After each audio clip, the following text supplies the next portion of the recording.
Hello everybody, Liz here and welcome to my channel. So today I'm going to be doing a book talk slash review discussion on a book that I actually read quite a while ago, and that is Empire of Storms by Sarah J Maas. So I picked this book up about 2 weeks or a week after it was released, so all the way back in September. I haven't been able to put my thoughts together properly to review it and to discuss it.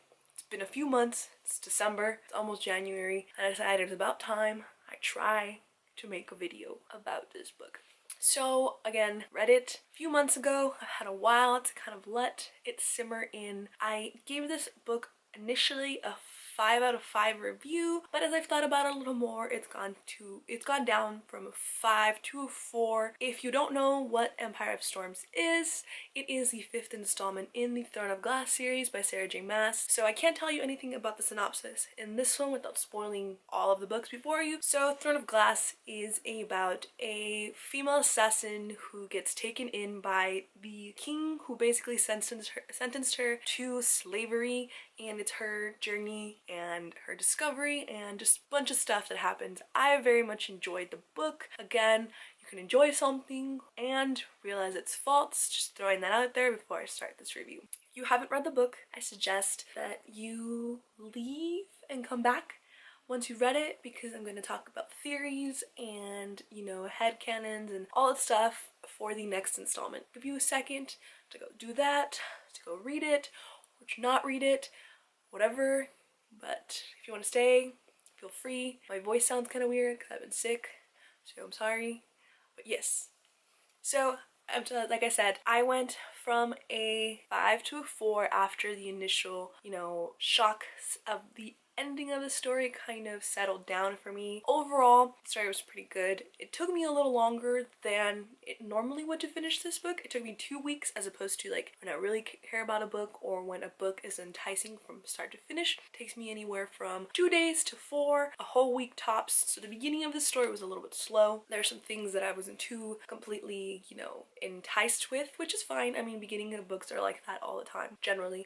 So, we start off with Aileen, who's always full of secrets, and she hasn't learned that secrets are bad and that no matter what, someone's gonna find out the secret. So there's a lot of secrets in this book, and a lot of it comes from Aileen's past and her inability to trust and her just being who she is. I really wish she would get out of that, especially in this book. Especially because she has such loyal people around her. Aiden and Lysandra and Rowan, and everybody has been willing to risk literally the flesh on their backs to protect her and to get her where she needs to be, and she still doesn't trust them completely, which bugged me because I would hate that. I would hate it so much. But what can you do, So let's talk individually about what I loved of each character. So we're gonna start with Aileen. If I had to rate her as a character in this book, I would give her a 3 out of 5 because secrets are not okay, Aileen. They are not okay, and they cause problems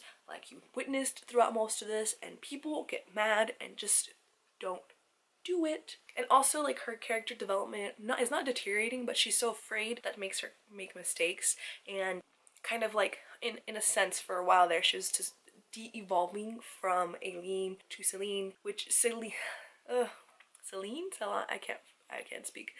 So I guess she was doing it for like the right purposes, but it was still like she was falling back onto those like bad habits that she had at the beginning of the series, and I didn't like that because she was growing as a person so much, and she ended up kind of falling back on that out of fear. So yes, I still love her, but girl got some issues in this book. Aside from the fact that that ending was really bad. But anyways, we'll get to that in a second. Then we have Rowan, who their relationship is, a lot better. I would give him a 4 out of 5 just because he put up with a lot of Aileen's lies, and he did it in a very good, like a very positive way, and he didn't really lash out on her, as I don't think he did. I don't recall any of that. He was really just, there trying to help and trying to be the best person that he could, and, trying to accept Dorian after, he obviously didn't care for him anymore after Queen of Shadows and stuff. Then we have Aiden, who is an important part of her armada and who she comes to, and also him for putting up with her lies and shit, and like knowing and trying not to put in her place, that's not the right word, trying to kind of gauge her and trying to tell her like, yo, you can't keep secrets from us, like we're family, we're in this together, it's not okay. Then Lysandra, I love her in this book. She's such a strong female character. Like, she's been through some sexual trauma and she still comes out the bigger person, and that's amazing. You don't really see that a lot of the time, or at least I haven't. Perhaps I need to expand my reading, but we'll talk about that another time.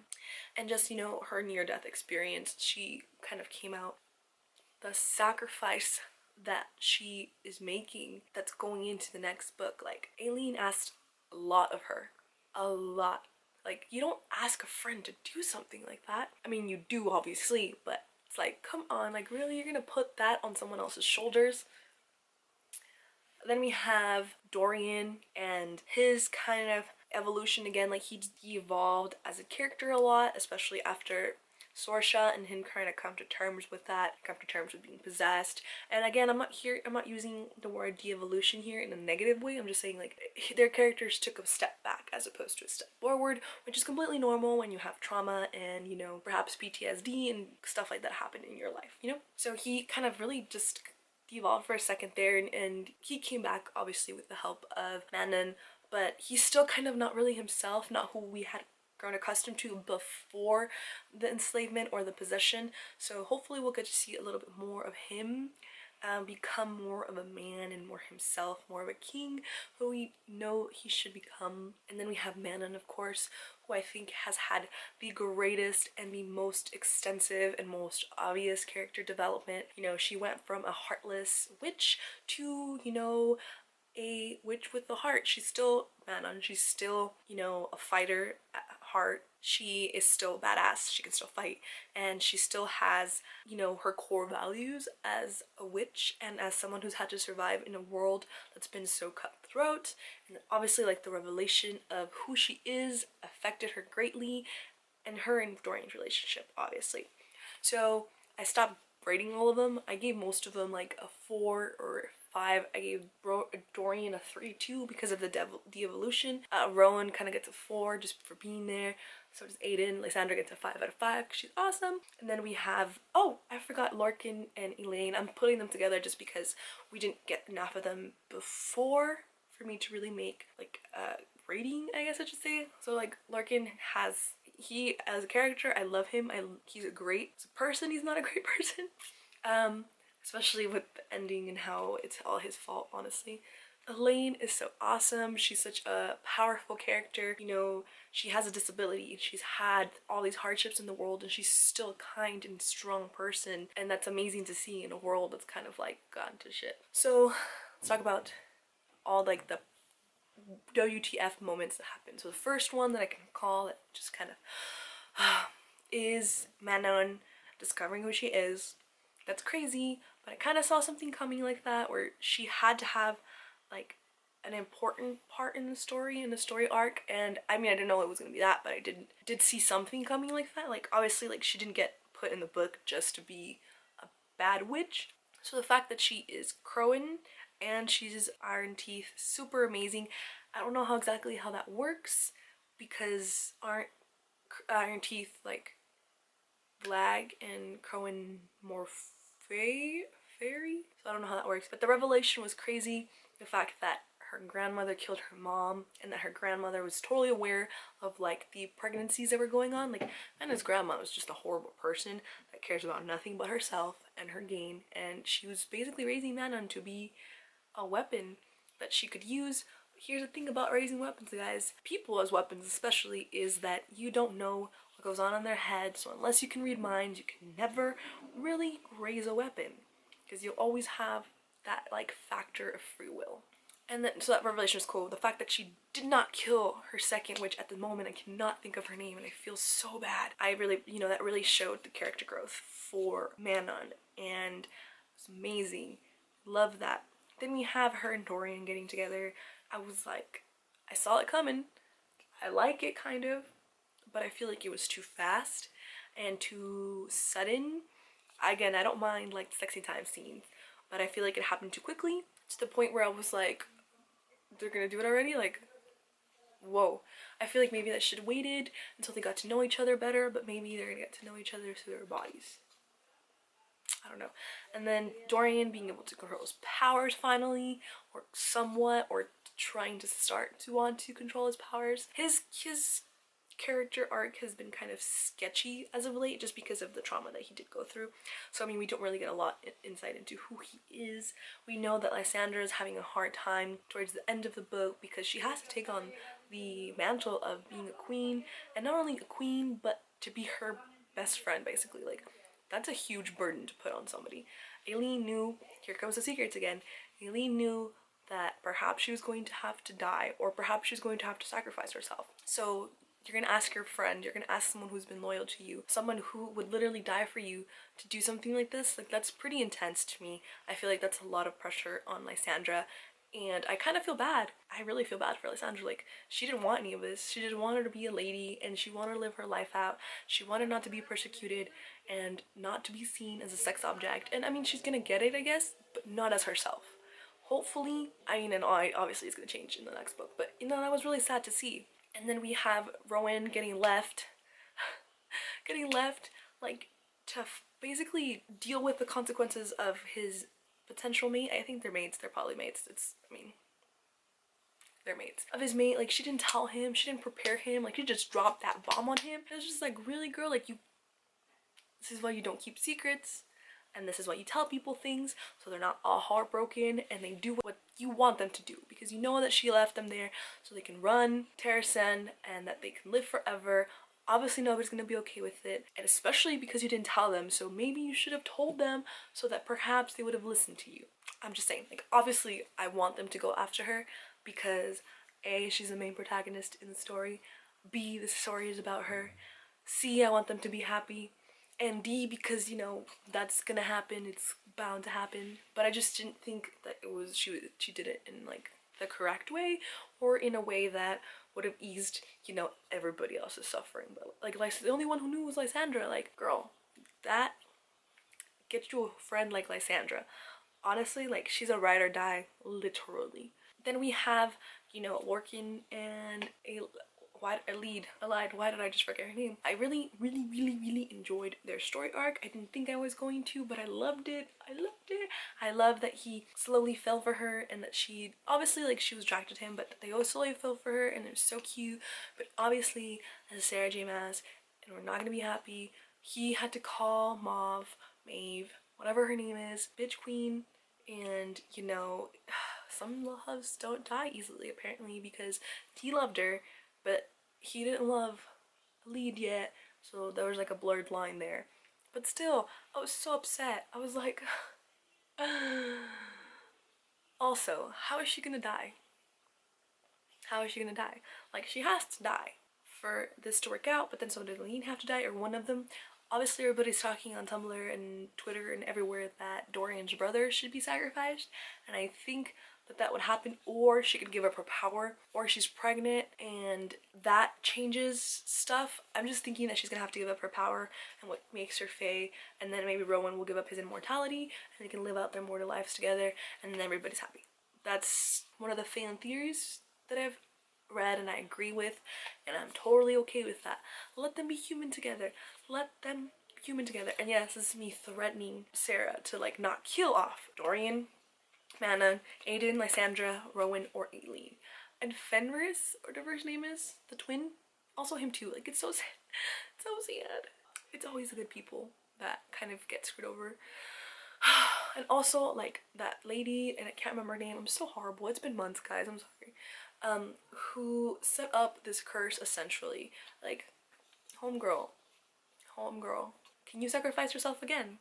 Because if so, I would do that, because is not okay, is not okay. And also, like, so we have the assassin chick. I am horrible. I'm gonna end up, like, annotating all of this, but I'm sure you know who I'm talking about. Who she sent out the thing. Here we go again with the secrets. Like, if she would have just told people, I know she didn't want to disappoint anybody, but you know these people can't be disappointed by you. Like, just tell them. Talk to each other, guys. In my friend's famous words, communication is key. Just talk to each other and things will work out a lot better, because that's how things are supposed to do, and that's what you're supposed to do, and that's how things are supposed to go. And yeah, so how are we going to kill Erwin, the Dark King, and suck him back in? Who knows? But if you talk to each other, perhaps you'll figure it out. Just saying. I'm just saying. I think Aileen's pregnant, or she was pregnant, and that's why Mauve was even more pissed off. But again, we don't really know much about Mauve other than she's a horrible person, and that she was one of like the first descendants, or she was a fae or whatever. She's just bad. Like, how are we gonna kill her? Hopefully, like, Aileen is so powerful and so, you know, just a badass that she'll be able to escape and that she'll be able to kill her. And then I'm okay with her, like I said, losing her powers and becoming immortal. And then I'm okay with Rowan giving up his immortality so they can be together. And then obviously Dorian has to be partially immortal, or maybe he's gonna live longer because he has magic now, so he can be with Manon, and that Manon saves the Iron Teeth, and that her grandma dies, and then all of the 13 are happy, or at least content, and their wyverns are too. I want Lysandra and Aiden to get together, but obviously not. They're not prepared. They need to, like, at least, I don't know. And if they're not together, find somebody. I want them to be together, but just I want them to be happy. And yeah, I mean, I don't know how this book, I don't know how Sarah is gonna fix the mess that she made, because I mean, there's so much still, like so many loose ends that haven't been tied yet, and so many things that we don't know yet and that are out in the open. And what I don't know. I am definitely excited to see what happens and how it happens, and if it's a happily ever after, or as happily ever after as these things can be. I know we have to wait till October. It's like 10 months away. It's fine. It's fine. We have a couple other releases in the meantime. But are there any other fan theories, any other theories that you guys can throw at me so I can think about it? Because there's just so many holes, so many unanswered questions. I don't know how this is gonna get resolved without somebody dying, because someone's gonna die. And yeah, I mean, I don't know what else to say, because I feel like I just rambled this entire time. So was it really a discussion? Probably not. Was it really a book talk? I guess if a book talk is me rambling, because that's literally what this was. I just rambled. So I hope that you cared for any of the rambling that I did. If not, then, you know, I'm sorry. It's just, this is how my brain works sometimes, and it doesn't make sense a lot of the time. And it's been a while, so maybe I'll reread it in the future, in the next few months before the release. But until then, that is all for me. Have a great morning, afternoon, night, whenever you happen to be watching this. And if you like this video, feel free to hit that like button. If you want to see more of my reviews and my just randomness that I throw on this channel, feel free to hit that subscribe button as well, so you're notified on when I post. So yes, I will catch you guys in my next video. Happy readings. Adios.